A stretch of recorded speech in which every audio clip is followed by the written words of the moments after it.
UTSA, 6-0 in the Conference USA, 8-2 overall. And it looks like there's a chance that North Texas and UTSA, a rematch. Western Kentucky's a part of that mix as well, even Florida Atlantic, as they wrap up the regular season for down the road for a conference championship game. And the guy who is the straw that stirs the drink, he didn't say that, I'm saying that. Most everybody says that.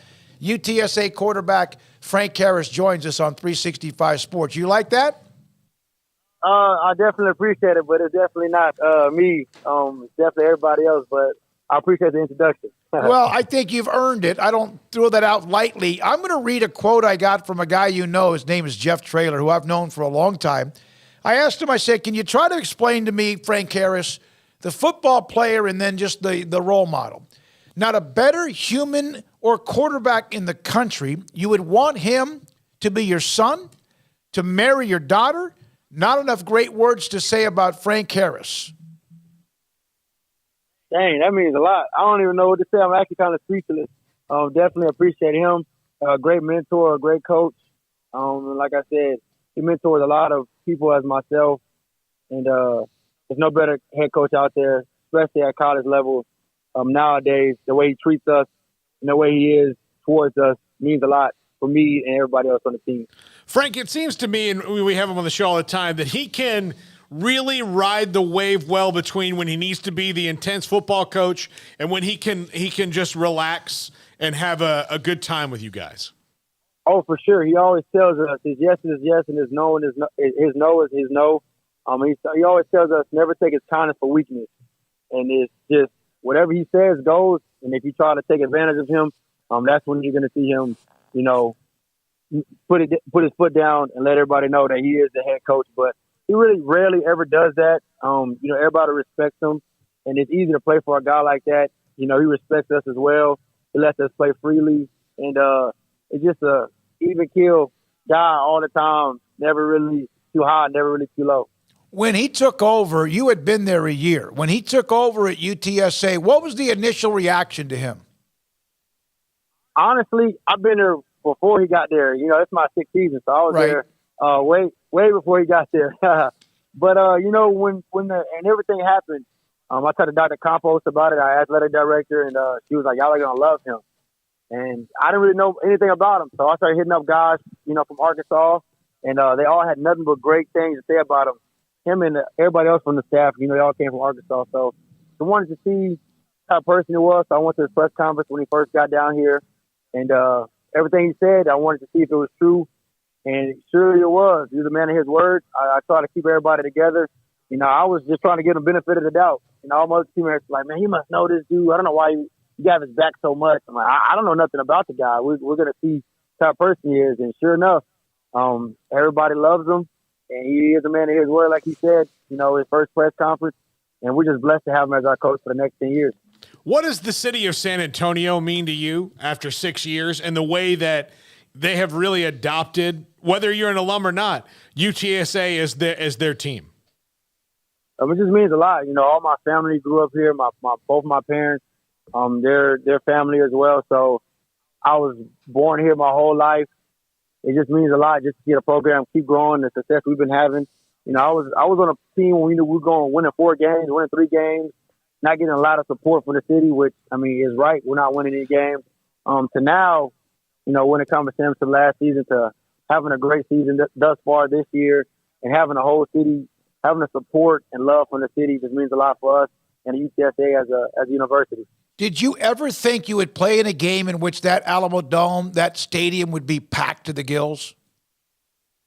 It's crazy because in high school we had a playoff game there against our rival team still, which my running back Brendan Brady played for, and it's pretty packed.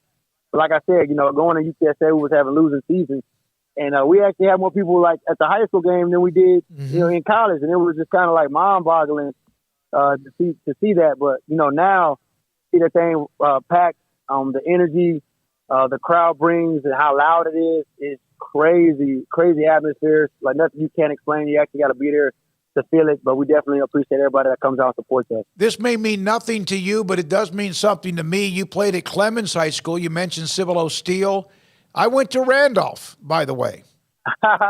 Okay, so I actually grew up in Converse. I was supposed to go to Judson, but I ain't gonna move it, so I know exactly where Randolph is. Yeah, it's right there. That football stadium's right. Of course, I think things have changed a little bit, but yeah, it's right there. I used to always loved what Clements did, and Judson wasn't as good. That's how old I am. They weren't as good back then. They were just starting to be good. When the game is on the line, I don't know if anyone wants the ball in the hands more than that they want it in your hands. Is that also what you want, and how long has that been in your DNA? Man, for sure. I definitely want the ball last. I want the ball, in crunch times. I don't know what it is about those times, but I love those moments. I just feel like that makes me play better, when my back is against the wall. And I feel like I've been like that since I was a little kid. My dad has always told me that. He coached me as in Little League, and even when those moments came at that age, he wanted the ball in my hands. And for some reason, I just always rose to the occasion. And even now, even in basketball, I just love having the ball in my hands, in those situations. And I'm just blessed that, the coaches feel the same way, and they give me that opportunity to have the ball in my hands when those times come. Do you like playing overtime games? Because you guys, early in the season, we know you did. You just played another one a couple weeks ago, but you guys seem to really take that in stride. And for a while, I thought, especially given the last couple of years, that you might not realize that you can win it in the fourth quarter before you have to play extra. I don't know. A lot of people ask me that, and I just say, personally, I don't like going to overtime, but I mean, I'd rather go to overtime, than lose the game. So, I mean, that's what we have to keep doing, to come out with wins. I'm all for it. But Coach always tells us, a champion has the ability to play one play longer than its opponent. So, something he harps on all the time. So, we go in overtime. That's something we keep reminding ourselves and just keep telling ourselves when those times come. How clutch, and what was it like? Again, you had the game with Houston. That was nuts, right? That was the one that went on and on and on. No. But then there was the game against North Texas. You threw a game-winning touchdown with 15 seconds left. They had gotten you last year at the end of the year. What can you try to just explain what are you even thinking really, or is it just instinctive at that moment? Coach, I know I keep saying what Coach says. Well, he's always telling us things. He always tells us, you don't rise to the occasion, you seek your level of training. So we always practice those scenarios every Thursday, 2-minute drills, whether it's no timeouts, whether we're up, whether we're down. And we just go through those scenarios. So when the game comes, you know how to react. So once we got the ball back with a minute, something left, I knew we were going to be fine. I knew some way, somehow, the receivers were going to make a big play. Sure enough, it was my tight end, Oscar, and then JT made a crazy play. So I give credit to all those guys. Even the protection up front was very good. So I just think it's go back to the preparation that we have in practice, going over these scenarios. So when the game comes and we're presented with these, scenarios, we know how to handle them. So you have, Smoak mentioned this before you came on. You have one more year. Do you have another year? No. That's we're not supposed to. Yeah, we are going to bring this up. We are now, Frank. We have been asked to be the UTSA recruiting coordinators. And we're just kind of, you have another year, right? I do have another year. Okay, so let me tell you from my perspective. Once college is over, it's over, Frank. And so, it's a great time. And once you're out of college, you're going to spend, 20% of every day thinking about it. It becomes reality, Frank. Yeah, it becomes reality. I mean, so... I've been here, this is my 6th season already. So next season will be my 7th season playing football in college. So, I got a lot of mixed emotions about it. So I really don't know. I tell Coach Traylor, I'll let him know. But I've been praying about it, talking to my family about it, and I just don't know what's best for me just yet. I keep telling them I want to enjoy the moment now with my teammates and just see how the season plays out. Yeah, he could be a lawyer by the end of next year if he. You know what? Honestly, whatever you do, we will absolutely be thrilled. We're happy to have you on our show. College football fans from all over the place are watching us every day. We appreciate that, and one of the reasons is getting guys like you on the show, Coach Traylor on the show. So whatever you do, we wish you the very, very best at it. Has there been a time? Be honest about this, because there used to be a red shirt, there's medical red shirts, then there was the COVID year. Has there been a time in the last year or two where you didn't even know what eligibility you had left? Yeah, honestly, I don't even know what year, what I'm using right now, if I'm being 100% honest. But I do know I have eligibility. That's all that matters.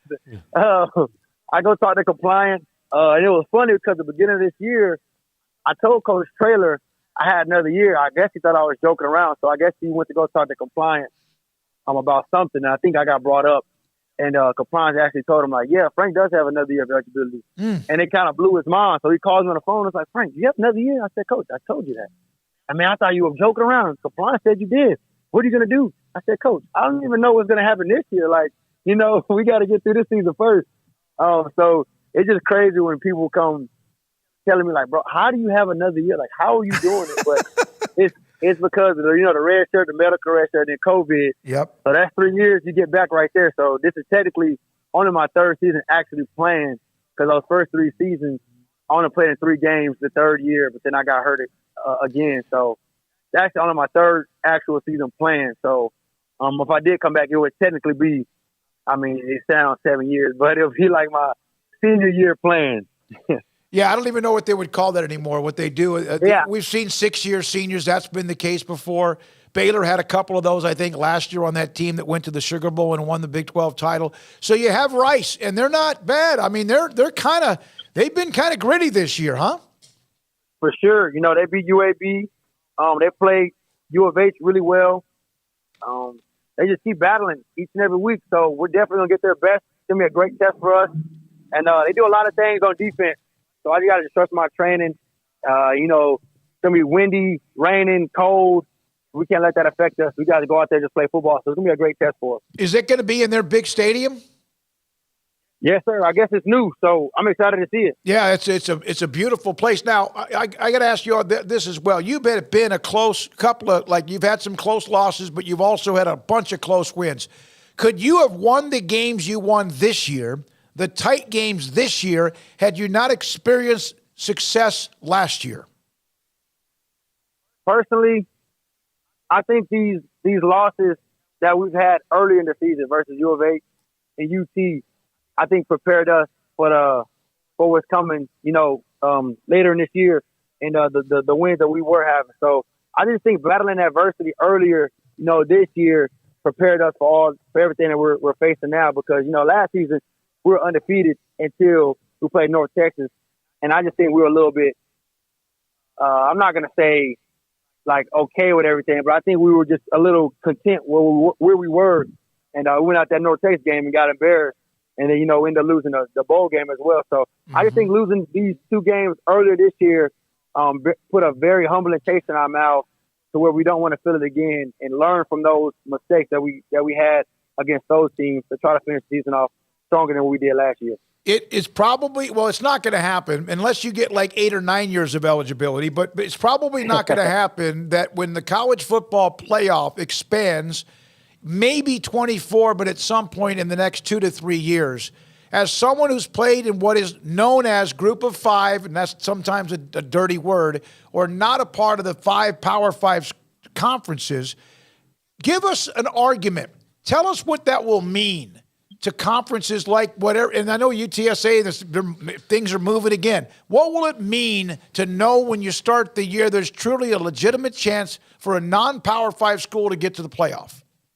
Yeah, that'll just mean a lot, especially for the program where it came from to where we are now. I think it's only 11th season that we're in right now. So we're just going to keep growing and just keep getting bigger. And it just means a lot for the city of San Antonio. San Antonio has a lot of pride and tradition in their sports teams. So we definitely have a lot of support from the city. And learning those things is going to just keep bringing more and more people to attract them to come to our game, and it definitely means a lot for us as well. Well, you're an amazing story, what UTSA did last year, what Jeff Traylor's done in his, now, almost 3 years. Great friend of mine from many years back, great friend of our show as well. Were your mom or dad, were they military? Both my parents are detectives. So my dad literally just retired earlier this week. Did he and really? Then my mom is, he just retired. And then my mom is still, she's eligible to retire too, but she hasn't retired yet. So my dad works for the district attorney's office for Bear County, the county out here. My mom works for the attorney general's office for the state of Texas. So they're detectives. So when you were younger, oh, you got to ask this question. When you were younger and you did something that they didn't see, Could you cover it up, or were you just like, no, I did it. I did it. You got me. No, see, my parents always told us, you better not lie, because if I find out you lying, we're going to get whooped for lying and then whooped for what we did. So that was something they stressed on us. So we did not lie. We just going to just get whooped the first time and just take one whooping instead of two of them. So we ain't lie. Hey, detectives know how to ask questions. No, that's right. A lot better than little kids know how to answer them. And they set you up asking. They set you up asking those questions. Exactly. They'll ask you a question, but my mom, she got that stern look in her eyes. You better not lie to me. So it's like, you know what? I'm not even going to try this one, Mom. I'm just going to tell you the truth. You go ahead and get my butt whooping. I told you this, and we'll close it out with this, and it's been great to have you, Frank, and love what you've done, and hopefully we'll see you at some of the awards things going on here pretty soon as well. I knew Jeff Traylor when he was a first-year head coach at Gilmer, which is where he came from, and then he got into college. Yep. Ask him about Smoky.com. That's the high school website I own. And he used to not allow his players to get on my website. He blocked my website on the high school campus. Ask him about that story. That's funny. I'm going to have to ask him for sure. I'm going to ask him right when we get off the phone. Okay, buddy. Thanks, Frank. Thank you so much for helping us. That's great. What a great kid. Great young man. Frank Harris, 6th year. And King gets 7. He still has the decision to make. Whatever he does, I wish him absolutely the best. You know, if you're Jeff Traylor,